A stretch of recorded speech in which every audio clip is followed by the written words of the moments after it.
En toute vérité, 11h midi sur Sud Radio, Alexandre Devecchio. En toute vérité, chaque dimanche entre 11h et midi sur Sud Radio, sécurité, économie numérique, immigration, écologie, pendant 1 heure chaque semaine. Nous débattons sans tabou des grands enjeux pour la France d'aujourd'hui et de demain. Et ce dimanche, nous avons le plaisir de recevoir le journaliste et écrivain Laurent Oberton. Nous évoquerons avec lui son nouveau livre, raisonnablement sexiste, qui vient de paraître aux éditions Magnum, ainsi que son premier livre, La France Orange Mécanique, paru en 2012, mais plus que jamais d'actualité.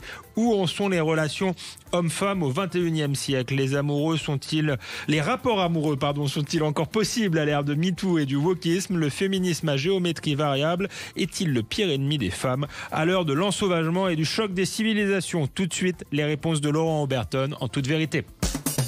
En toute vérité sur Sud Radio, Alexandre Devecchio. Laurent Oberton, bonjour. Bonjour.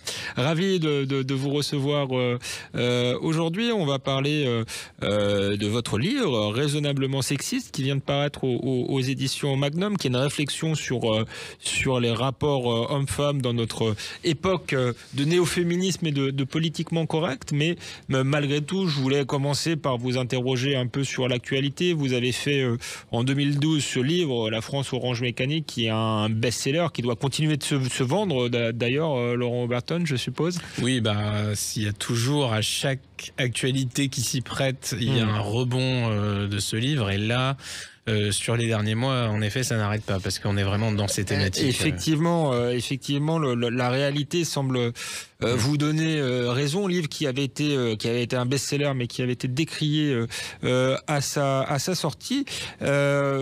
L'actualité a été dominée justement ces derniers mois, à la fois par des violences structurelles répétées. On a eu l'attaque de Crépol, par exemple, mais aussi par le débat autour de la loi sur l'immigration.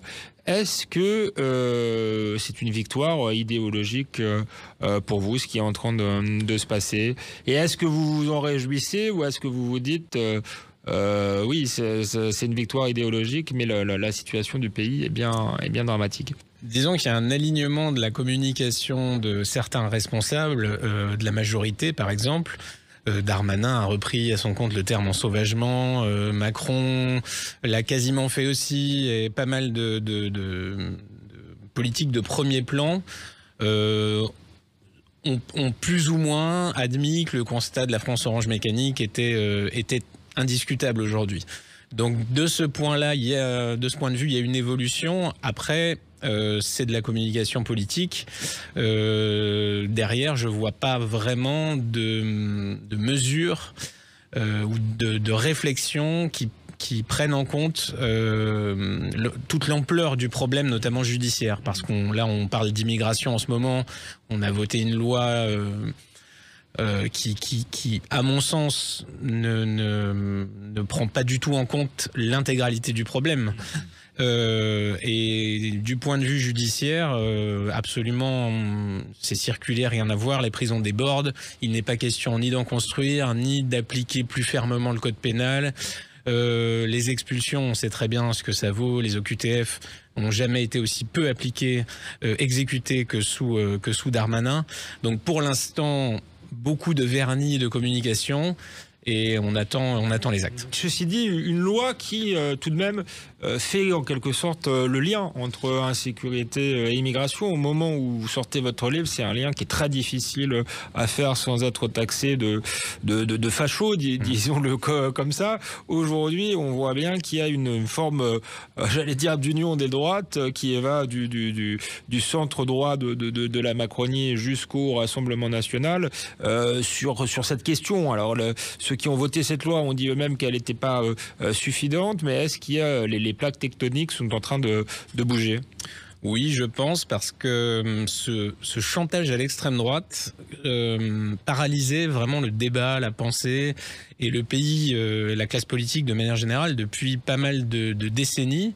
La droite avait très peur des excommunications de la gauche et à force de tout verrouiller, de rendre tout tabou, il était interdit de parler d'insécurité, d'immigration, du lien entre les deux, il y a eu un état de ras-de-bol et là on a l'impression que le verrou est en train de sauter, que ce fameux chantage à l'extrême droite ne fait plus peur et qu'à partir du moment où on commence à dire ce que le citoyen ressent, je rappelle que les Français à 80% pensent qu'il faut arrêter l'immigration, eh bien, on se rend compte que finalement ce jeu de l'indignation n'était qu'une sorte de verrou mental et que maintenant on a l'impression qu'on peut passer aux choses sérieuses. C'est très bien d'avoir crié et de s'être indigné, maintenant il faut prendre aussi en compte la réalité et s'atteler à des mesures correctes, enfin à des mesures nécessaires.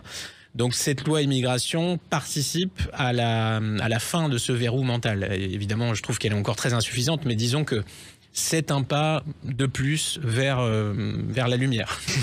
Et Laurent Oberton, vous avez publié au moment de Crépol une tribune justement dans le Figaro en expliquant que c'était aussi la fin peut-être de l'autocensure des victimes. Est-ce qu'il y a un changement, avant d'avoir un changement politique qui semble commencer timidement à se dessiner, c'est ce que vous nous expliquiez, est-ce qu'il y a pas un changement aussi dans l'attitude des citoyens qui par ras-le-bol, il y a une libération de la parole en fait. Absolument, on était tous victimes de cette espèce de tabou, cette peur d'être accusé, désigné comme celui qui allait enfreindre les lois sacrées du vivre ensemble, qui étaient incriticables. Les victimes étaient des blasphèmes en quelque sorte, c'est-à-dire qu'on ne pouvait pas dire ça se passe mal, puisqu'on nous assurait que non, ça se passait bien, c'était une chance, une richesse, et ce n'était que cela.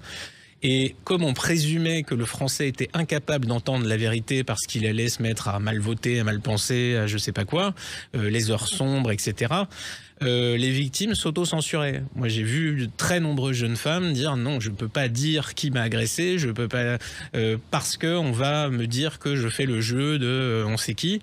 Et là maintenant, on voit une jeune fille, par exemple, très courageuse, Claire, qui a témoigné, qui a expliqué qu'elle avait été violée par un migrant sous OQTF qui n'aurait pas dû être là. Et à partir du moment où il y a cette libération de la parole, évidemment, nos compatriotes vont réaliser que ce qu'ils avaient, ils avaient l'intuition de ce qui se passait, mais ça se confirme, c'est-à-dire ils étaient du côté de la réalité. Ils n'étaient pas fous. Moi, j'ai entendu ça énormément à l'époque de Orange Mécanique. On me disait, mais ça doit être nous qui pensons mal, qui voyons mal, puisque tous les grands médias nous disent qu'on se trompe. Et c'est en train de changer. C'est le fameux sentiment d'insécurité. Aujourd'hui, on s'aperçoit que c'est une réalité. Vous avez évoqué le cas de Claire, cette jeune fille qui a témoigné il y a quelques jours sur son viol par un migrant sous OQTF. Ça me permet de faire la transition avec, je dirais, l'autre grand sujet de cette émission, mais les deux questions sont liées, puisque vous avez fait un livre sur les rapports hommes-femmes, sur la question du féminisme, mais est-ce que la condition des femmes, justement, dans cette France que vous avez décrit comme ensauvagée, est particulièrement difficile? Est-ce que finalement les femmes sont les premières victimes de l'insécurité? Clairement, leur situation ne s'est pas améliorée, puisque maintenant, il y a des endroits où elles ne peuvent pas aller, il y a des vêtements qu'elles ne peuvent pas porter, elles doivent s'interroger en permanence sur leur comportement, sur les conséquences que ça va avoir, parce que ces messieurs, une bonne part de ces messieurs issus de l'immigration, n'ont pas la vision de la femme et de ses libertés qui est conforme, qui est conforme aux standards occidentaux traditionnels, à nos mœurs, tout simplement, à notre culture. Et forcément, quand vous faites venir des millions de personnes issues de pays où la femme est encore considérée comme dans le meilleur des cas un objet, ou quelqu'un qui doit être je sais pas, réservé à une pièce de la maison, se cacher les cheveux pour ne pas provoquer, etc. Évidemment, ça va avoir des conséquences sur les mœurs occidentales énorme. Et tous les cas de harcèlement de rue, enfin une immense majorité des cas de harcèlement de rue proviennent de ces individus issus de l'immigration extra-européenne. Il y a une part des violences sexuelles qui est très importante et qui concerne également des individus issus de l'immigration, pas seulement les étrangers, mais aussi les descendants d'immigrés qui sont nés en France, qui sont français, comme Mohamed Merah, les frères Kouachi, ces gens-là étaient français, mais ils portent avec eux ce bagage culturel et qui n'est pas du tout porté sur la libération, sur la liberté des femmes. Merci Laurent Oberton. On continue à discuter d'insécurité, mais aussi de votre livre raisonnablement sexiste qui vient de paraître aux éditions Magnum. On se retrouve sur Sud Radio après une courte pause en toute vérité. En toute vérité, 11h midi sur Sud Radio, Alexandre Devecchio. Nous sommes de retour sur Sud Radio avec Laurent Oberton. Laurent Oberton qui vient nous parler de son dernier livre raisonnablement sexiste aux éditions Magnus et non Magnum, pardonnez-moi, c'est bientôt la fin de l'année. On va bientôt trinquer au champagne. Non, Magnus édition, un livre comme d'habitude percutant avec Laurent Oberton. Avant la pause, Laurent Oberton, on parlait de la condition des femmes dans ce contexte d'ensauvagement, de violence, puisque vous êtes aussi, on le rappelle, l'auteur de La France Orange Mécanique.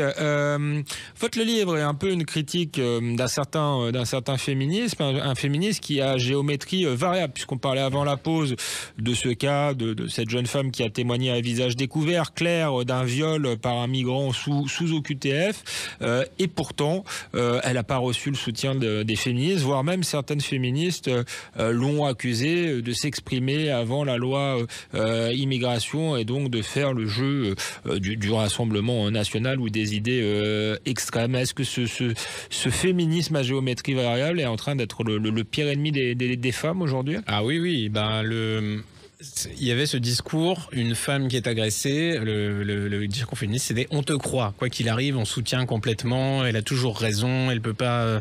Et là, la jeune Claire, ah oui, mais pourquoi préciser qu'il est sous OQTF, qu'est-ce que ça apporte de savoir que c'est un migrant, etc. Alors qu'évidemment, c'est un problème très grave.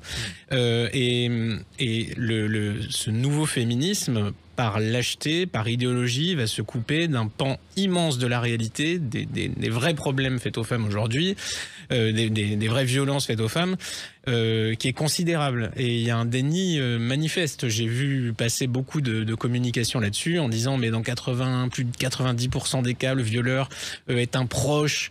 Alors, ce sont des chiffres qui sont en plus totalement faux. Pourquoi totalement faux c'est Qu'est-ce que vous leur répondez à ces féministes qui brandissent ces chiffres ? L'État a publié, le ministère de l'Intérieur a publié une étude très précise sur la question dans ces enquêtes de victimation qui montrent que dans 50% des cas, l'auteur est inconnu de la victime et les faits de viol par conjoint ou par ex-conjoint concernent entre 10 et 20% des cas. Il y a après les individus, les proches, les amis, les collègues, les gens connus de vue, etc. Mais il y a quand même plus de la moitié des cas où on a des parfaits inconnus. Et le fait, évidemment, que ça se passe dans le cadre familial n'absout pas les personnes issues de l'immigration, évidemment. Donc quand on creuse un petit peu sous ces statistiques, on voit, moi j'avais fait ça à l'époque avec des chercheurs de l'INSEE, que les étrangers sont très surreprésentés en matière de violences sexuelles, c'est-à-dire qu'ils sont à peu près 7% en France et ils commettent à peu près 14% des crimes et délits en la matière. Et les personnes issues de l'immigration, donc nées en France, françaises, qui échappent aux statistiques par définition, puisqu'elles sont françaises, mais elles ont ce bagage migratoire, représentent une part encore bien plus considérable de ces violences. Et donc l'un dans l'autre, on avait très majoritairement, à l'époque c'était à peu près les 2/3 des violences sexuelles étaient commises par des individus issus de l'immigration. Et ça, évidemment, c'est un blasphème. Les féministes n'osent pas s'attaquer à ce sujet. Certaines le font, mais elles sont immédiatement ostracisées et désignées comme étant les suppôts d'Éric Zemmour, etc. Voilà, il y a encore un tabou assez fort. Et pourquoi ce tabou? Est-ce que c'est simplement par politiquement correct ou est-ce que ça va plus loin que ça, je dirais? Parce que quand on étudie un peu la logique de certaines féministes, pas toutes, hein, et évidemment, certaines désignent l'ennemi justement comme le mâle blanc occidental. Alors, est-ce que ce féministe défend les femmes ou fait la guerre à un certain type d'homme? C'est la vieille théorie sociologique française. L'homme blanc est par définition l'hyper coupable et donc il peut jamais être victime. Donc le racisme anti-blanc ne doit pas exister. On va vous dire, comme Mathilde Panot l'a dit, les sociologues le disent. Voilà, donc les chercheurs ne reconnaissent pas parce que pour eux, quoi qu'il arrive, il y a les minorités sacrées, dont les femmes, dont les LGBT, la diversité, les personnes handicapées, etc. Ceux-là sont les archi-victimes, toujours. Et par contre, la population majoritaire ne peut pas l'être. Donc à partir de ce raisonnement, quand Claire va venir vous dire j'ai été violée, oui, mais bon, tu appartiens à la classe privilégiée, donc quelque part, on va pas te plaindre. Et eux, ils sont victimes du racisme structurel, de l'oppression millénaire, etc. Toute la société est contre eux, c'est un poids extrêmement lourd. Quelque part, en plus, ça justifie leur violence. C'est en quelque sorte une forme de légitime défense. Et ça va extrêmement loin, ce genre de théorie. Donc, on est en rupture complète avec l'égalité de tous devant la loi, avec même la notion d'empathie pour tout le monde. Enfin, c'est une empathie extrêmement sélective. Et effectivement, il y a le cas de cette jeune fille Claire qu'on vous avez citée, qui on le rappelle a témoigné après un viol par un migrant sous OQTF, mais il y avait également les cas des viols de Cologne. C'était le jour de l'an il y a quelques années, donc en Allemagne, au moment justement de la crise migratoire, mais aussi plus récemment les viols commis par le Hamas durant les massacres du 7 octobre. Là encore, on n'a pas vu les mêmes féministes qui ont manifesté contre les bombardements de l'armée israélienne. Est-ce qu'il n'y a pas un paradoxe incroyable dans cette histoire, et que finalement les féministes font le jeu de ce qu'il y a de plus antiféministe au monde, puisque le Hamas a une vision des femmes qui est quand même extrêmement régressive. Et même dans ce qui se passe dans tous ces pays, en Afghanistan par exemple, où on avait eu même en Angleterre... En Iran, on parle très peu de la révolte des femmes iraniennes en ce moment. Le sort qui leur est réservé. On avait eu aussi des gangs pédophiles en Angleterre qui avaient défrayé la chronique en Angleterre. Mais encore une fois, les féministes étaient bien gardés de s'indigner pour ces gamines qui étaient littéralement massacrées par ces réseaux. Et parce que dans leur logique, encore une fois, l'hyper-ennemi, l'hyper-coupable, c'est l'occidental, c'est le blanc. Et c'est le juif aussi. Oui, bien sûr.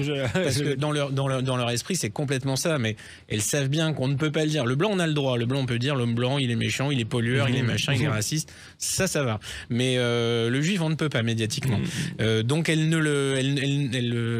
se contentent de le blanc, l'occidental, le colon, le sioniste. Je sais pas, on va trouver tous les synonymes possibles pour passer le message sans le dire explicitement, parce qu'on sait aussi qu'on vise un public, on espère viser ce public issu de la diversité, qui pourtant, lui, le féminisme et les droits des LGBT et compagnie, c'est pas sa préoccupation première. Et c'est pour ça on risque d'aller vers des accidents intersectionnels quand on va tenter de faire l'union de ces mondes que tout oppose. Vous faites dans votre livre, là, on a parlé effectivement des néo-féministes, mais au-delà de cette question-là, où vous faites le constat assez terrible de rapports hommes-femmes de plus en plus difficiles au XXIe siècle. Est-ce que c'est vraiment le cas, Laurent Oberton? Est-ce que nous détestons à ce point-là entre hommes et femmes? À ce qu'il semble, il y a une incompréhension qui remonte à la nuit des temps, je pense. Il y a une vision du monde différente, un programme biologique un peu différent, des attentes et des espoirs différents. Et quand vous ajoutez là-dessus le féminisme et les injonctions à avoir des comportements différents pour échapper en quelque sorte à notre nature et à notre biologie, pour pour, je sais pas, prouver que les hommes et les femmes sont soit identiques, soit extrêmement différents. Quand on a ces injonctions multiples et répétées, les individus qui vont s'y soumettre, et c'est difficile de faire autrement puisque on a toute la production culturelle qui nous assaille en permanence de directives. Qu'est-ce que vous appelez la production culturelle? C'est quoi? C'est les séries Netflix? Oui, vous avez Netflix, vous avez tout ce qu'on voit à la télévision, sur nos écrans, les publicités qui véhiculent des représentations des couples, des femmes ou des comportements de séduction qui sont... Il y a toujours un biais là derrière, c'est jamais... Il y a ça, et puis il y a aussi dans le monde de la culture un certain nombre d'affaires. Par exemple, quel est votre regard sur l'affaire Depardieu? Ses propos sont quand même extrêmement vulgaires, je pense qu'ils font pas forcément honneur aux hommes. Bon, maintenant c'est une affaire qui n'est pas encore jugée, mais est-ce que ça s'inscrit là-dedans? Est-ce que ça peut être un combat légitime de MeToo, de faire en sorte que dans le cinéma il y ait peut-être moins d'abus de pouvoir qu'avant? Qu'est-ce que vous en pensez? Oh, mais bien sûr que je pense qu'il y avait pas mal de choses à revoir, notamment dans ces milieux-là, ces milieux où souvent on se pare d'énormément de vertus pour dissimuler des comportements beaucoup moins flatteurs. Et ça, c'était un petit peu un sport national. Donc, très bien si des individus parfaitement, comment dire, grossiers et vils peuvent en payer le prix. Et voilà, le prix de leur réputation qui était forcément usurpé, puisque prôner des leçons de vertu en permanence en se comportant comme un sanglier, ça ne mérite pas d'éloge. Donc à la limite, tant mieux. Voilà, Depardieu, moi personnellement je le connais pas, j'ai trouvé que ce qu'il avait dit était sidérant et vraiment choquant. Mais j'attends de voir en même temps, pourquoi il sera jugé. Voilà. En même temps, ça fait pas nécessairement de lui un violeur. Et puis, il y a aussi en lien avec un certain féminisme cette culture de l'effacement. Alors, il semblerait que France Télévisions soit revenu un peu en arrière, mais à un moment donné, il était question de ne plus jamais diffuser de films avec Depardieu. Il y a l'histoire de la Légion d'honneur qu'on veut lui supprimer. Est-ce que ça, c'est une méthode de féministe qui vous paraît être une méthode efficace justement face aux abus passés? Est-ce qu'il ne faut pas justement être un peu radical? Vous qui êtes radical sur d'autres aspects, est-ce que vous comprenez cette radicalité-là des féministes? Elles peuvent vouloir effacer ce qu'elles veulent, mais après ce n'est pas elles qui vont écrire la postérité, même si Depardieu a beau dire tout ce qu'il veut dire, il restera, je pense, pour certains à jamais un très grand acteur et une très grande personnalité. Ça, on peut pas choisir. On n'a pas encore comment dire de programmeur officiel de la postérité, pas tout de suite. Donc on verra. Bon, moi j'essaie d'avoir du recul par rapport à ça parce que encore une fois, ces relations qui impliquent des personnages de pouvoir comme ça. C'est très difficile parce que il y a souvent des jeunes filles qui tournent autour de ces personnalités-là et parfois un peu perdues, un peu dépassées, très jeunes, etc. Donc il est extrêmement difficile après coup de revenir des années après pour dire évidemment lui il aurait pas dû faire ça parce qu'il s'est pas comporté comme quelqu'un de raisonnable, de responsable, de tout ce qu'on veut. Mais peut-être qu'elle aurait pu se douter ou je sais pas, ou faire signifier de manière plus nette qu'elle ne voulait pas être là. Donc ce sont des notions extrêmement difficiles. Surtout qu'on sait, Laurent Oberton, que vous êtes très attaché à la responsabilité individuelle. Bien vous sûr. Êtes plutôt un libéral. On en parlera tout à l'heure après une courte pause. On continue à discuter des rapports hommes-femmes, des rapports amoureux. Est-ce qu'ils sont toujours possibles à l'ère de MeToo et du wokisme? Tout de suite après une courte pause avec Laurent Oberton en toute vérité. En toute vérité, 11h midi sur Sud Radio, Alexandre Devecchio. Nous sommes de retour en toute vérité sur Sud Radio avec Laurent Oberton. Laurent Oberton qui nous parle de son dernier livre raisonnablement sexiste qui vient de paraître aux éditions Magnus. Laurent Oberton, on parlait avant la pause notamment de la révolution MeToo. Est-ce que c'est une révolution qui a quand même des bons côtés? Vous qui êtes pour la sécurité, peut-être que vous vous réjouissez aussi que les rapports hommes-femmes soient peut-être plus pacifiés dans certains milieux, enfin, où il pourrait y avoir de l'abus de pouvoir. Est-ce que malgré tout, il y a des choses bonnes à prendre, ou est-ce que cette révolution est négative et nous amène tout droit vers une nouvelle guerre des sexes? On parlait tout à l'heure de l'affaire Depardieu, avec des propos extrêmement choquants. Il va y avoir un procès. Alors s'il se révèle qu'il est les violeurs, c'est normal que la justice passe, mais il y a aussi toute une forme de censure autour de Depardieu, mais pas seulement. Je voyais récemment que il devait y avoir une station de métro Serge Gainsbourg, et puis il y a une pétition en disant mais c'est pas possible, ces chansons faisaient la promotion de l'inceste, on peut pas faire ça. Donc est-ce qu'il s'agit de pacifier les rapports hommes-femmes, ou est-ce qu'il s'agit de nous entraîner dans une guerre hommes-femmes, voire de purifier la société? Est-ce que là il n'y a pas de quoi s'inquiéter? Alors évidemment, si on laisse faire ces associations ultra, on sera jamais assez pur. On va commencer par Depardieu, mais on peut être certain qu'on va pas s'arrêter à lui. Et après Gainsbourg, ce sera quelqu'un d'autre. Et finalement, tout le monde va y passer, puisque quand on étudie à la loupe n'importe quelle biographie de personnage historique, on va trouver qu'à un moment, je sais pas, il a pas tenu la porte, ou enfin, il y aura un problème, parce qu'on est des êtres humains et que voilà, on a des instincts, on a des intentions, on a des sentiments, enfin, on a tout ce jeu social complexe.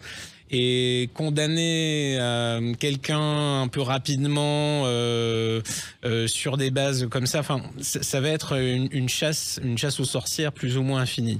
Maintenant, si ce mouvement, si la publicité qui est faite à de tels actes, de tels personnages, aux victimes, permet, comment dire, de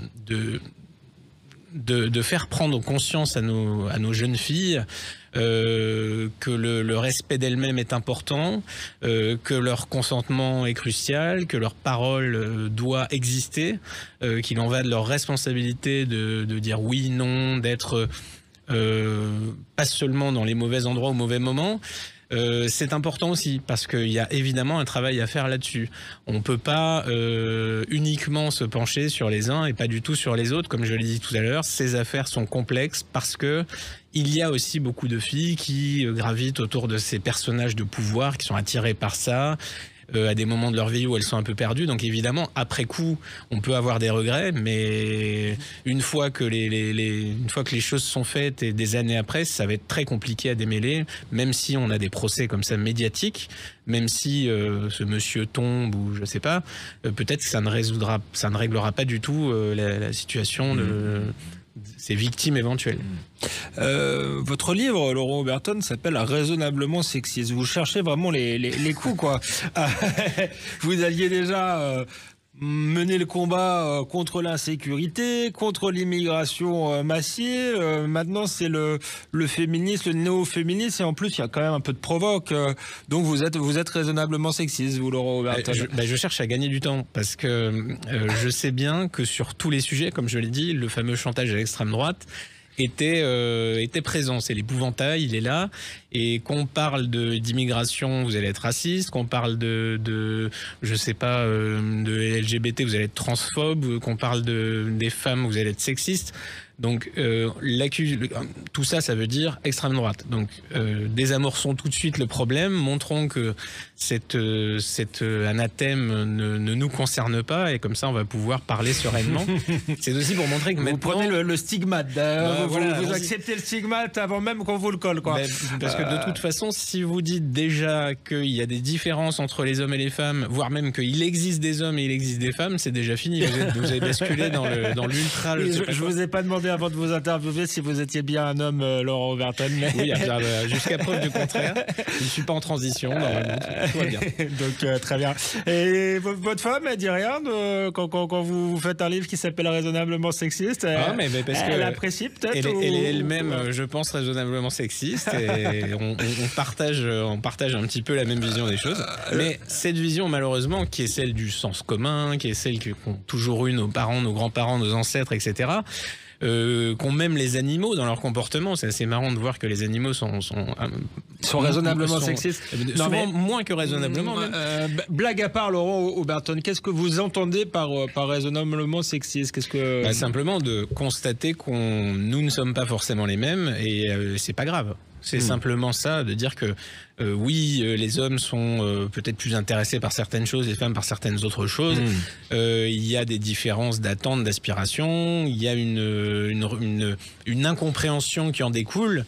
Mais on n'est pas obligé de faire façon qu'on coupe la tête à tous ceux qui sont un petit peu différents pour qu'on se ressemble tous, faire un magma humain des hommes, des femmes et d'absolument tout, que nous soyons interchangeables. Je vois pas bien l'intérêt du projet. Je pense que c'est mieux d'être unique et de profiter de ça, d'en avoir simplement conscience. Une forme d'altérité entre les hommes et les femmes. Oui. Dire qu'il y a des différences, même des différences biologiques qui sont liées aujourd'hui. Est-ce que c'est la même chose? Est-ce qu'on peut dire ça tout en étant pour une égalité parfaite des droits? On peut être l'égalité des droits. Je vous demande, est-ce que vous êtes pour l'égalité des droits, Laurent Oberton? Mais justement, là, on est dans autre chose. C'est qu'on va utiliser les droits pour égaliser les individus, c'est-à-dire les égaliser biologiquement. Ils doivent avoir les mêmes aspirations, les mêmes intentions, ils doivent être exactement autant ingénieurs que mannequins ou que fleuristes ou je sais pas quoi, parce qu'il faut la parité partout.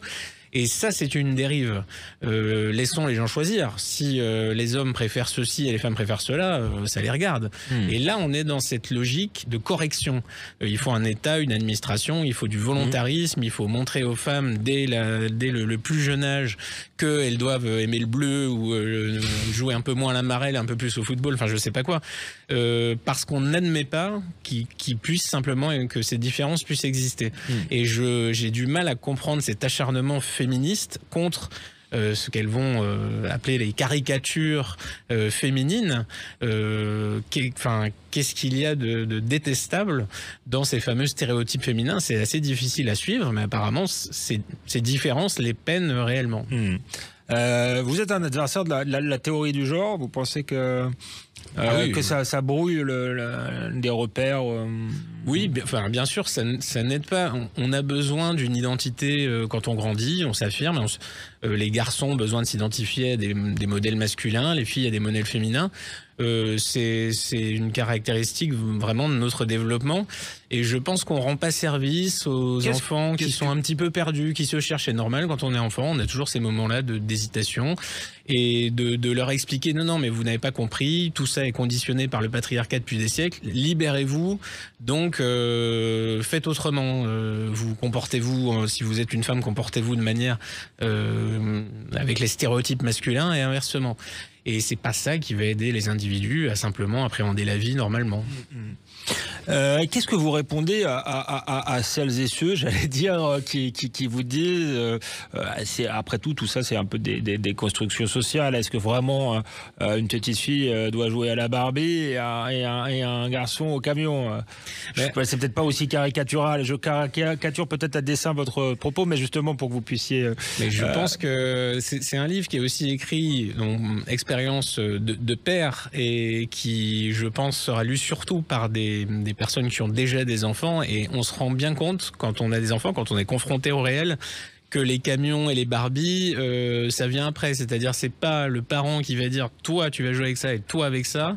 Ceux qui ont essayé n'y sont pas arrivés à ma connaissance, et même souvent des retours de bâton assez impressionnants. Quand on voulait absolument faire d'un enfant quelque chose, on se rend compte que l'enfant existe, qu'il a un caractère qui lui est propre, des volontés, des aspirations, et qu'on peut pas y faire grand-chose. Et souvent le parent s'adapte et subit bien plus que le contraire.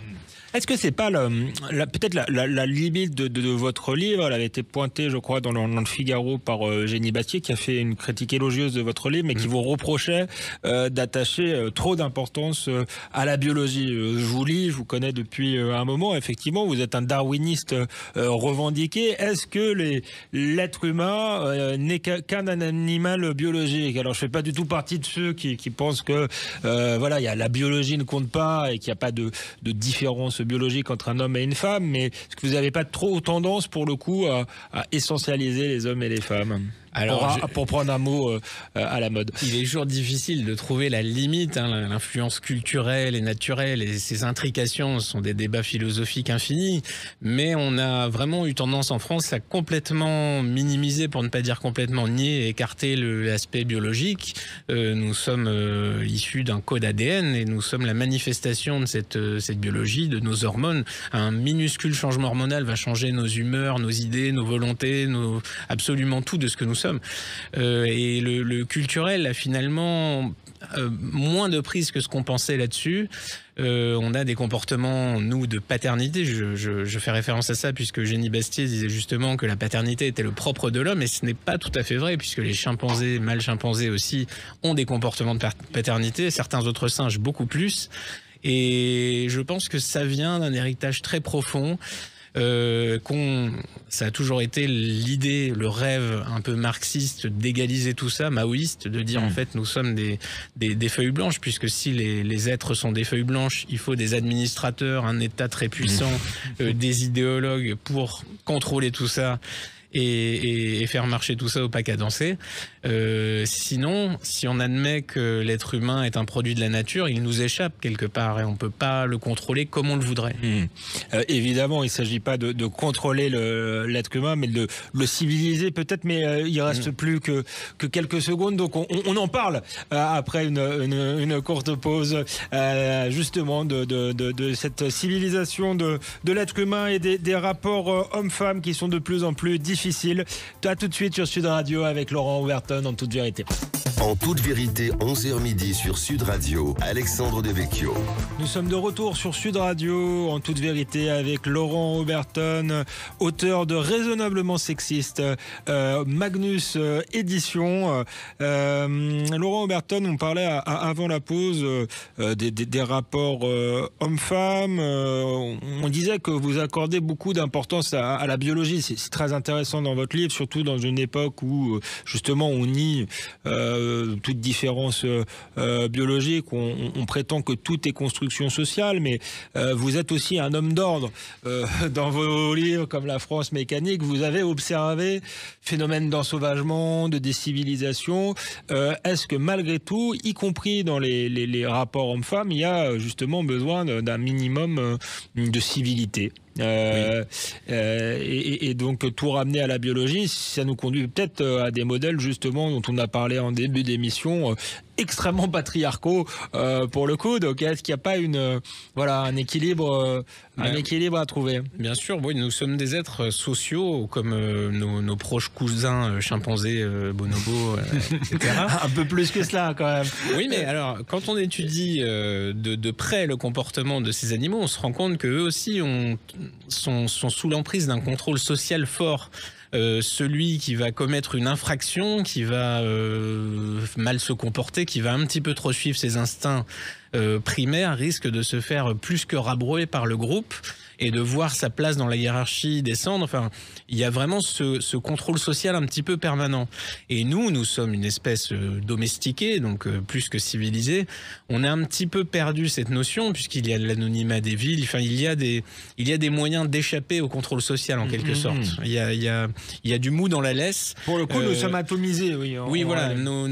Et on doit compenser cela par une certaine autodiscipline, par des valeurs, par une hauteur de vue, par le contrôle de nous-mêmes. Et évidemment, on a besoin de police, on a besoin de lois, parce qu'on sait très bien que tous nos contemporains, tous nos semblables n'ont pas les mêmes valeurs, n'ont pas cette même échelle. Certains sont ce qu'on appelle des psychopathes, c'est-à-dire que le sort des autres leur est complètement... L'homme, vous qui aimez bien, on dit aussi que l'homme est un loup pour l'homme. S'il revient dans l'état de nature, c'est pour ça que C'est tout à fait vrai. C'est pour ça que le darwinisme, ça peut être des limites, non? Alors, Darwin n'a jamais dit qu'on évoluait vers le mieux. On évolue vers celui qui va être le mieux adapté à tel ou tel moment. Mais ça peut être quelqu'un d'absolument sanguinaire. Ça peut être... par exemple, les dictateurs sont les personnes qui avaient le plus les faveurs de la gente féminine, donc qui répandaient leur gène de dictateur allègrement. Aujourd'hui, ce sont plutôt les politiciens qui sont quand même des prédispositions psychopathiques importantes. Et oui, c'est assez inquiétant, forcément. On ne sait pas exactement où on va, on ne sait pas si on va vers le bien ou pas. On a une population qui veut de la domestication, c'est-à-dire il veut un État pour penser à sa place, pour agir, pour expliquer ce qu'il faut faire ou pas, parce que, je sais pas, peut-être qu'elle a peur elle-même de prendre ses responsabilités, elle a peur de la liberté, tout simplement. Donc, on ne sait pas où ça va nous mener. On essaie de s'adapter à ça. Et moi, je conseille souvent mes lecteurs de prendre du recul par rapport à ce qu'ils sont, pour comprendre leurs intérêts fondamentaux et par là adapter leur comportement à leurs propres intérêts. Laurent Oberton, on a commencé peut-être cette émission sur la question du choc des civilisations, parce qu'on a évoqué votre premier livre, la France orange mécanique. Dans une société extrêmement multiculturelle comme la nôtre, qui accueille des cultures différentes, parfois radicalement différentes de la nôtre, est-ce que justement cette évolution ultra-féministe, wokiste, fondée sur la théorie du genre, est-ce que ça alimente encore plus ce choc des civilisations-là, puisqu'on est dans des modèles vraiment irréconciliables pour le coup, voire est-ce qu'on apparaît justement décadent aux yeux de ceux qui nous rejoignent aujourd'hui? Alors on a cette crise très profonde, on a le wokisme, mais c'est un mot valise, mais disons que l'Europe, l'Occident, traumatisé par lui-même, par la Seconde Guerre mondiale, par les colonies, par son passé extrêmement dominateur, s'est trouvé comme seule manière acceptable de dominer aujourd'hui la critique radicale de lui-même. C'est-à-dire on n'est jamais aussi... On a le droit d'être grand uniquement dans le dénigrement de soi, de son passé, de ses glorieux ancêtres, etc. Et on voit dans ces mouvements ultra, woke, LGBT, théorie du genre, etc., une compétition morale dans ce refus radical de ce qu'a été l'Occident, donc de sa figure patriarcale, l'homme blanc, etc. Et c'est évidemment une voie sans issue. Pour le coup, ça participe de la décadence et de l'effondrement généralisé, mais cette course a ses limites, puisqu'elle ne peut que aller plus loin dans l'absurde, elle ne peut que s'éloigner du sens commun, du raisonnable, justement, le fameux raisonnablement sexiste, et par là s'autodétruire. La question est de savoir jusqu'où la jeunesse, qui se cherche et qui cherche des voies pour exister, va suivre ces mouvements-là plutôt que d'autres. Quelle est l'offre alternative aujourd'hui? Il n'y en a malheureusement pas beaucoup d'autres. On parlait tout à l'heure des violences que subissaient les femmes dans la société, violences très souvent masculines malgré tout. Est-ce que les femmes peuvent être aussi sexistes, voire plus sexistes que les hommes? Je pense à cette question-là parce que on a balayé un peu différentes affaires qui ont émaillé l'actualité. Je pense notamment à cette affaire d'une jeune fille tabassée par une autre jeune fille voilée. D'ailleurs, si j'ai bien compris, l'une avait porté plainte pour viol, hein, le frère de la jeune femme voilée, étant la personne accusée de viol, et donc sa sœur faisant une forme de justice. Je ne sais pas si elle est patriarcale ou matriarcale, et là aussi ça peut-être bouleverse certaines évidences, l'idée que les femmes seraient toutes victimes par essence ou les hommes tous bourreaux par essence. C'est plus compliqué que ça. Ah oui, la notion de sororité, l'international de la sororité en quelque sorte est vraiment complètement absurde et ne tient pas une seconde. Les réalités tribales sont beaucoup plus fortes et prégnantes, et on parle en plus des violences physiques, mais il y avait eu plusieurs études là-dessus, sur la violence des femmes entre elles, et une violence qui est plus souvent psychologique, des blessures qui sont extrêmement douloureuses aussi, mais qui sont beaucoup moins visibles, qui font beaucoup moins de bruit, qui tuent silencieusement, qui ostracisent. Ça existe évidemment, et on préfère se parler des violences physiques qui sont le fait des hommes très souvent, qui sont évidemment plus visibles et plus perceptibles, mais il faut pas du tout imaginer que il y a le bloc des hommes contre le bloc des femmes et inversement. C'est pas du tout comme ça que ça se passe. Les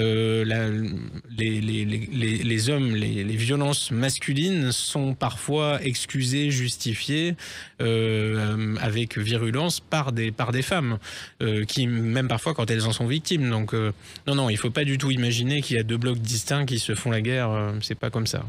Ça marche. Laurent Oberton, en revenant sur votre titre, parmi les critiques qu'on peut vous adresser, il y a le côté peut-être trop enfermé dans l'idée de biologie. On en a parlé.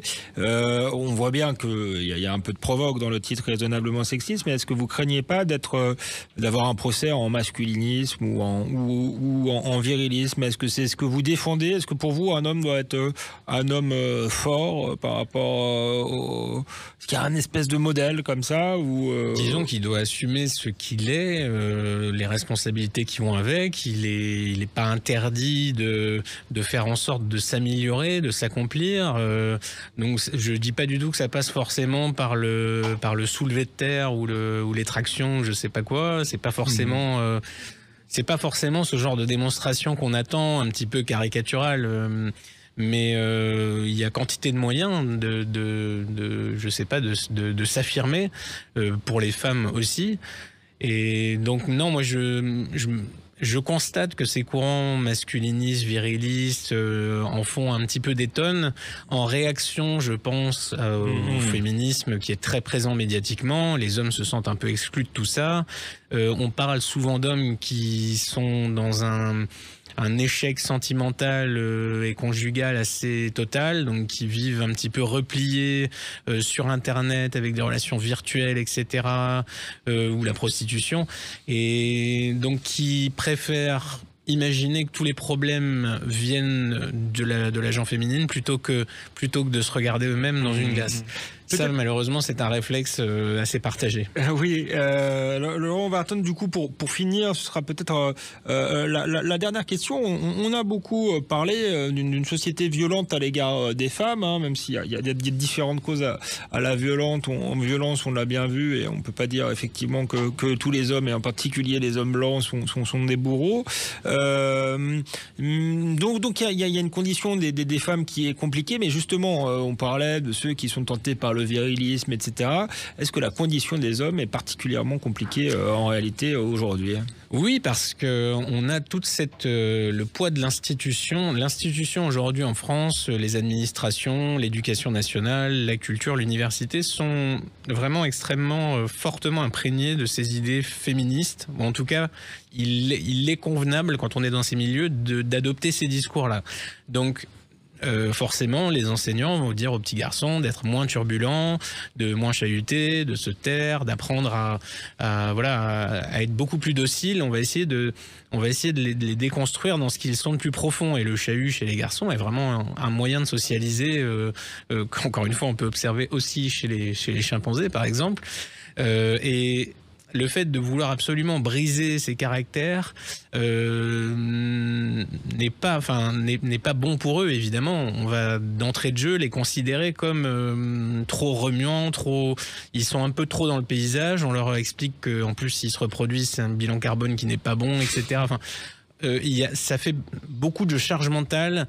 Voilà, leur responsabilité, c'est de l'oppression. Enfin, en quelque sorte, s'ils ont les jambes un petit peu pas croisées dans le métro, c'est du manspreading, etc. S'ils parlent, s'ils donnent leur avis sur des